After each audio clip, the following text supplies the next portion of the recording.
สวัสดีพี่น้องทักทายสวัสดีพ่อแม่พี่น้องเพื่อนๆทางช่อง YouTube สายลมทินชาแนลมื้อนี้บอจิตหรือว่าสายลมเนาะจะมาแจ้งการคืนเกี่ยวกับตารางการแข่งขันการเตะบอล8 คนชิงขันวันที่7 ตุลาวันครูแห่งชาติที่ทางเมืองอุทุมพรได้จัดขึ้นซึ่งการแข่งขันในตารางเนาะในครั้งก่อนก็มีการแจ้งว่ามันเป็นวันที่15-16แต่ว่าทางพวกเราได้มีการเลื่อนย้อนว่าพายุเข้าบ่สามารถจัดงานการแข่งขันได้ในวันที่15วันที่16นั้นก็เลยเลื่อนมาเป็นมื้อนี้เนาะเป็นวันที่16นะพี่น้องเนาะซึ่งมื้อนี้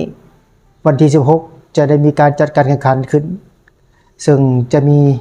ทีมลาวอาร์มี่พบกับลีลาวดี 2:30 พี่น้องแล้วก็อนาวิน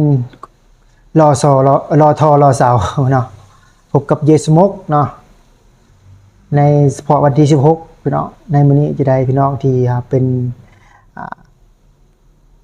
แฟนบอลของเมืองเซโนก็ไปติดตามชมได้พี่น้องเนาะวันนี้ก็จะมีการแข่งขัน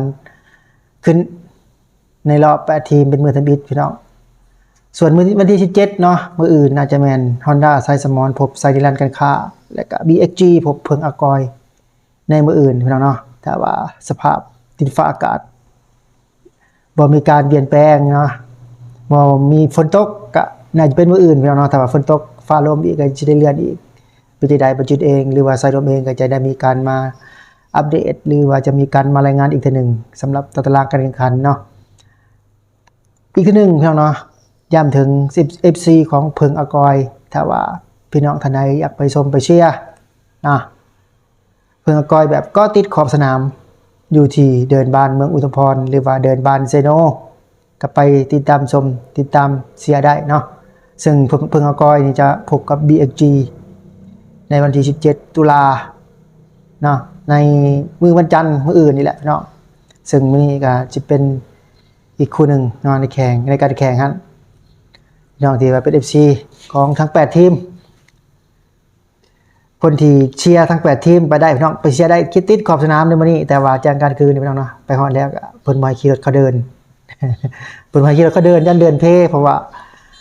ช่วงนี้มันก็เป็นฤดูฝนแน่นะพี่น้องรถเข้าไปมันจะเดินมันมีคุมเป็นโน่นอย่างต่างๆนั่นแหละพี่น้องจะได้ก็ขอความร่วมมือมายังพี่น้อง